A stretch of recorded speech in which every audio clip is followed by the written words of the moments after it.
Oscar is always on right track. That is why Fast Track Taxi அப்போ உடனே download பண்ணுங்க.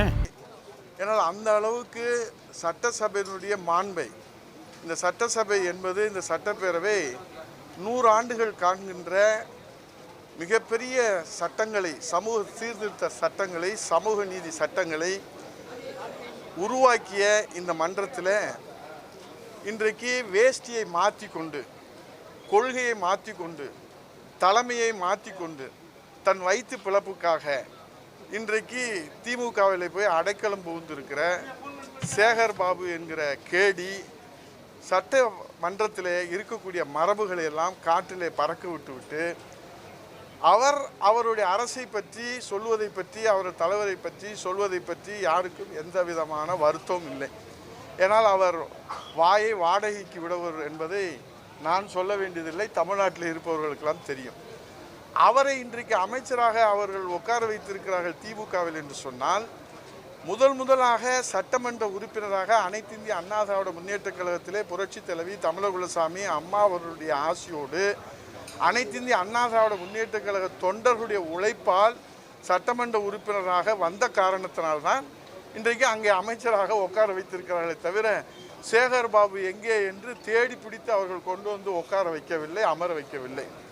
ஆனால் இவர்தான் என்னமோ வானத்திலிருந்து வந்தவதைப் போல யார் கேள்வி கேட்டாலும் சரி, அதற்கு மரபுகளை மீறிய வார்த்தைகள், நாகரிகமற்ற இந்த கலாச்சாரம், பண்பாடு, நாகரிகம்லாம் சொல்லுவார்களே, அதெல்லாம் அவருக்கு கிஞ்சுற்றும் கவலை இல்லை. ஏனென்றால் அவருடைய பிறப்பும் வளர்ப்பும் அப்படி இருக்குதோ என்கிற ஒரு சந்தேகம் எழுகிறது. இன்றைக்கு அவர் திருமணம் கடந்த ஆண்டுகள் 10 ஆண்டுகளுக்கு மேலே தடைப்பட்டு போயிட்டது, நிறுத்தி விட்டார்கள் என்று சொன்னார்கள். அதற்கு மாண்புமிகு பேரவைத் தலைவர்களே அனுமதி பெற்று இந்திய வரலாற்றிலேயே திருக்கோயில்களிலே ஏழை எளிய வறுமை நிலையிலே விளிம்பு நிலையில் இருக்கிற மக்களுக்கு புரட்சி தலைவர் இதய தெய்வம் அம்மா அவர்கள் முதலமைச்சராக இருக்கிற போது 1008 திருமணங்களை உலக வரலாற்றிலே ஒரே மேடையிலே நடத்தி காட்டி வாழ்விலை ஒளியேற்றி வைத்த தலைவி புரட்சி தலைவி அம்மா அவர்கள். அப்போது சேகர் பாபுக்கு தலைமையும் உலகமும் அம்மா அவர்கள் தான். ஆனால் அதையெல்லாம் இன்றைய தன்னுடைய வயிற்று பிழப்புக்காக அவர் அதை மாற்றி, அந்த வரலாற்றுகளை மாற்றி எழுதுகிற போது, சட்டமன்ற பேரவையிலுடைய ஆவணங்கள் என்பது அது ஏதோ தெருவில் இருக்கக்கூடிய அச்சடித்து விற்கிற புத்தகம் அல்ல. இது இன்னும் 1000 ஆண்டுகள் ஆனாலும் இந்த ஆவணங்கள் வருகிற இளைய தலைமுறைக்கு வழிகாட்டுகிற ஒரு பதிவேடு. நம்மை வழிநடத்திய முன்னோர்கள் எப்படி நமக்காக உரிமை குரல் எழுப்பியிருக்கிறார்கள் என்பதை வருகிற தலைமுறை படித்து அறிந்து புரிந்து அதன்படி இந்த நாட்டுக்கும் இந்த நாட்டு மக்களுக்கும் சேவை ஆற்றுவதற்கான ஒரு வழிகாட்டுதல் தான் இந்த சட்டப்பேரவையினுடைய ஆவணங்கள், பதிவு செய்யப்படுகிற அந்த ஆவணங்கள். ஆனால் இப்படி ஒரு கேடியை, பெட்டை பேடியை வைத்து கொண்டு அவர்கள் நடத்துகிறார்கள் என்று சொன்னால் திமுகவிடத்திலே சட்டசபையினுடைய மரபை எதிர்பார்க்க முடியாது. ஏனென்றால் அவர் பொன்முடி பொதுக்கூட்ட மேடையிலே மிக சிறந்த விளக்கம், உலகத்திலே எந்த ஞானியும் கொடுக்க முடியாத விளக்கம், சைனவம் வைணவத்திற்கு பெண்களை சேர்த்து அவர் கொடுக்கிற விளக்கம் புண்படுத்தி இருக்கிறது. இன்றைக்கு சட்டப்பேரவையிலே கேள்வி கேட்டால் கேள்வி கேட்பவர்கள் எல்லாம் போடா வாடா என்று சொல்வது. அவர் அம்மாவினுடைய பச்சை குத்தி இருக்கிறார் கைகளில். அம்மாவின் ஆன்மா அங்கே இருந்து பார்த்து கொண்டு தான் இருக்கிறது. அவை வேஷ்டியை மாற்றி கொண்டு விட்டு எதை வேண்டுமானாலும் பேசலாம் என்று சொன்னால், நாங்கள் பேசினால் அவர்கள் வேஷ்டியை கலட்டி கொண்டு ஓட வேண்டிய நிலைமை தான் வரும். இருந்த போதிலும் எங்கள் பொதுச் செயலாளர் அவர்களுடைய வார்த்தைக்கு கட்டுப்பட்டு, கழகத்தினுடைய கட்சியினுடைய கட்டுப்பாட்டுக்கு கட்டுப்பட்டு தான் அங்கே நாங்கள் அமர்ந்திருந்தோம். இது தொடர் சம்பவமாக இருக்கிறது. ஏற்கனவே உங்களுக்கு தெரியும் வேல்முருகன் அவர்கள் என்ன பாடுபடுத்தினார்கள் அங்கே என்று. அதே போல் இன்றைக்கு சமூக வலைதளங்களிலே நீங்கள் பார்த்திருப்பீர்கள் எப்படி அவர் பேசுகிறார் என்று. ஆகவே திமுக இன்றைக்கு இது போன்றவர்களை அமைச்சரவையிலே வைத்திருந்தால் அது அழிவு பாதையிலே சென்று கொண்டிருக்கிறது. சேகர்பாபு ஒருவர் போதும்.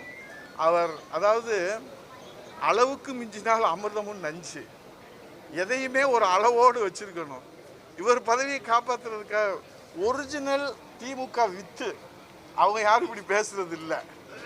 இந்த மாதிரி வேஷ்டியை மாற்றி கட்டிக்கிட்டு அங்கே தலைமையில் நம்பிக்கை பெறணுன்றதுக்காக எங்களை அசிங்கப்படுத்துவது என்பது இவர்களை போன்றவர்களை பதவிகளை வைத்திருந்தால் திமுக அழிவு பாதையில் அழிவது நிச்சயம். ஆகவே மீண்டும் எங்கள் புரட்சித் தலைவர் இதய தெய்வம் அம்மா அவர்கள் தமிழக சாமி அம்மாவுடைய புனித அரசு புரட்சி தமிழர் ஐயா எடப்பாடியுடைய தலைமையிலே மலரும். அதுக்கு காலம் கனிந்து வந்திருக்கிறது. அந்த நடுக்கம்தான் இப்போ அவங்களுக்கு வந்து இவ்வளவு குளறுபடியோட மரபு மீறி ஒரு சட்டப்பேரவை என்பதை பார்க்காம நாளாந்தர வார்த்தைகளை பயன்படுத்துவதை வன்மையாக கண்டித்து பேரவை தலைவரிடத்தில் பேச வாய்ப்பு கேட்டோம். மறுத்தார்கள். ஆகவே இந்த இந்து சமய அறநிலையத்துறையுடைய அமைச்சருடைய வரம்பு மீறிய சட்டத்துக்கு மீறிய அநாகரிகமான அந்த பேச்சை கண்டித்து நாங்கள் வெளிநடப்பு செய்தோம்.